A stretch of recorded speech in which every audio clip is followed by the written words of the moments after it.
Bom dia, boa tarde, boa noite. Hoje a gente vai começar a falar sobre os modelos atômicos. O primeiro deles é o modelo de Dalton. Esse conteúdo, então, foi trazido pelo Plano de Estudo Tutorado de Minas Gerais. Essa é a primeira semana, então, o modelo de Dalton, o terceiro volume do PET. Bom, primeiro eu queria começar fazendo uma discussão. Para você, o que é um modelo? Será que o modelo é a Gisele Bündchen? Também, certo? Ou, sei lá, um modelo de jogador de futebol. Eu não vou trazer sempre os de sempre, mas vou trazer um grande ídolo que começou a surgir ali na Copa, certo? O Mbappé. Eu não gosto muito de futebol, mas se você gosta, o Mbappé não seria um modelo de jogador de futebol? E o modelo de prato? Será que um robalo tomate confitado do MasterChef seria um modelo? Tá, mas assim, mesmo a Gisele Bündchen sendo uma ótima modelo, será que todas as modelos são loiras? Magras? Altas? Brasileiras? Então, a Gisele Bündchen representa sim a profissão de modelo, mas ela não é a única que pode representar essa profissão. Assim como o Mbappé, ele é um atacante, certo? Se eu colocasse um goleiro, também não seria um modelo de um jogador de futebol? Ou os pratos também, poderia ser arroz com feijão, por que não? Certo? Então, o que é um modelo? O modelo vai apresentar para a gente uma forma de ver alguma coisa. Nesse caso, que a gente vai começar a falar hoje, são os modelos atômicos. Todos os modelos que eu mostrei até agora, como a Gisele, o Mbappé ou o robalo com tomate confitado, todos eles têm limitações, assim como todos os modelos atômicos terão limitações. Mas isso não é impeditivo para a gente excluir esse tipo de modelo.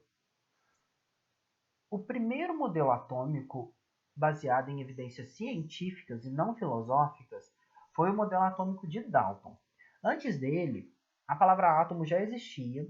Foram dois filósofos, o Demócrito e o Leucipo, que conversavam bastante, né? Eles estavam ali vivendo na mesma época. E esses filósofos, eles pensaram que, toda a matéria poderia ser constituída pelos elementos, como água, fogo, sabe? É, terra e ar. Então eles todos, tudo seria feito disso. E, por exemplo, sei lá, o vidro seria feito, por exemplo, da terra mais o fogo.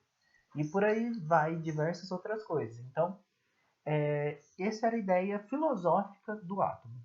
Mas o Dalton ele já conhecia a lei de Lavoisier. E ele percebeu que, por exemplo, lembrando da lei de Lavoisier, as massas de antes da reação acontecer devem ser iguais às massas após a reação acontecer. Eu trouxe o exemplo da queima do carvão. Eu trouxe o mesmo exemplo que foi apresentado lá no PET, que é a queima do carvão, a queima do carbono. Então a reação acontece com uma molécula de carbono reagindo com uma molécula de gás oxigênio, que é o O2, formando então gás carbônico, que é o CO2. Eu trouxe a mesma reação, mas com massa e unidade diferente, para ficar mais completo e mais direcionado para o átomo, ok? Então vamos lá. Antes, a gente tinha então a massa do carbono, que é 12U. U é a unidade de massa atômica. Eu posso fazer um videozinho depois falando sobre a unidade de massa atômica. É uma medida, uma grandeza de medida, assim como o grama, mas nesse caso é utilizado apenas para átomos, moléculas, tá? Então, antes o carbono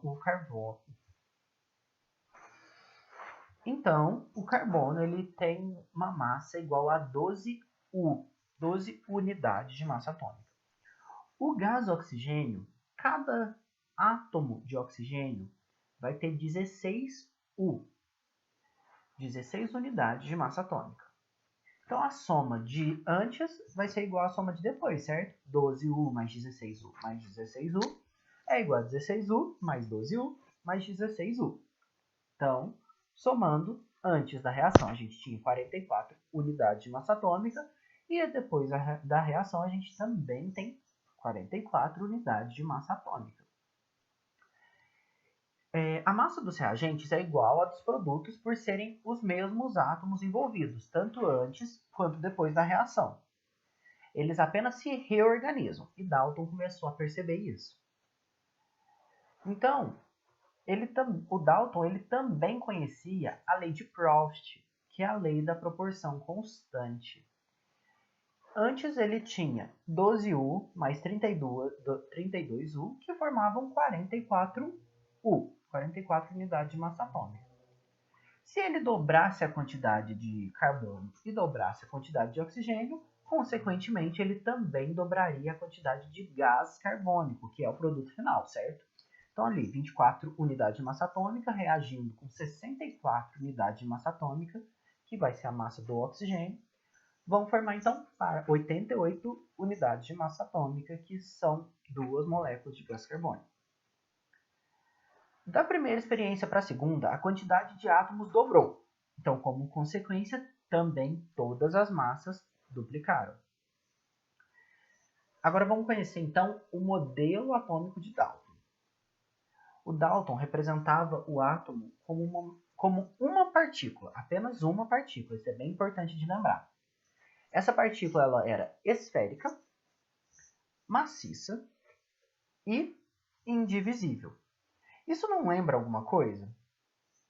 Por causa disso, então, ele ficou conhecido posteriormente. Ele não nomeou o modelo atômico disso, mas depois, como forma de ajudar a compreender, os cientistas, os professores, principalmente, chamaram o modelo de bola de bilhar. Porque a bola de bilhar, ela também é esférica, maciça e indivisível. Tá, pode quebrar um pedacinho ali se cair no chão com muita força. Mas, no geral, uma bola de bilhar é esférica, maciça e indivisível. Então, o Dalton fez alguns postulados quanto ao átomo, que ajudou muito a compreender o átomo naquela época.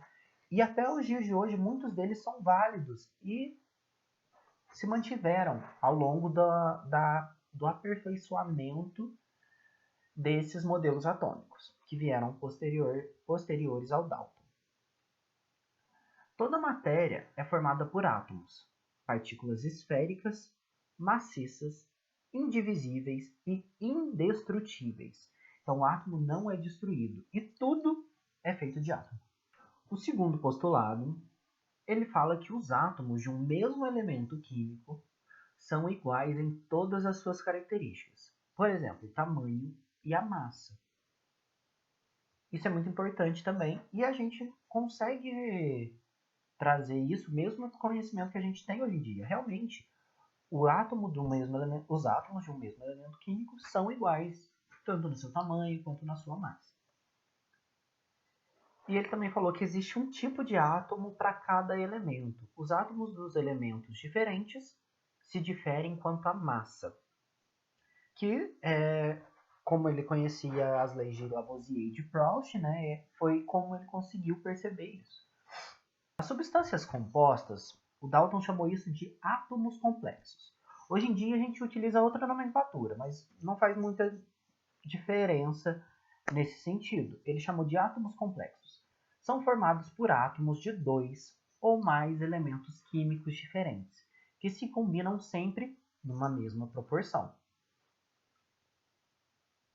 Em uma reação química, os átomos se mantêm em tipo e em quantidade, apenas ocorrendo o rearranjo deles na formação de novas espécies químicas. O exemplo que eu trouxe, a queima do carbono. Eu tinha carbono e oxigênio. No final, eu tinha carbono e oxigênio, mas agora ligados. Então, o gás carbônico é um produto formado apenas dos reagentes que eu possuía antes, certo? E o sexto postulado dele falou que os átomos de um elemento químico não podem se transformar em átomos de outro elemento químico. A teoria criada por Dalton foi muito importante para o desenvolvimento da química. Desde que ela foi proposta, muitos progressos foram feitos, mas a partir dele. E hoje os cientistas têm uma compreensão muito maior de como é matéria. O Dalton ele viveu entre 1766 e 1844, mais ou menos. O modelo atômico dele data ali mais ou menos, tá? Não foi uma coisa fixa, mas é mais ou menos de 1806, bem no comecinho ali do século. E já tinham outros cientistas conhecendo e tentando entender a matéria de uma forma melhor.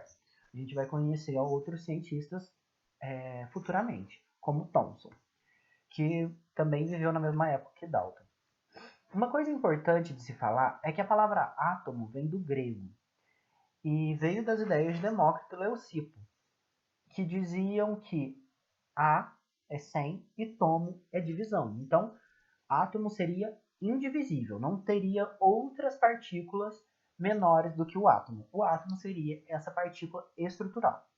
Hoje em dia, a gente já conhece melhor essa ideia e conseguimos compreender que existem sim partículas e que o átomo pode ser dividido.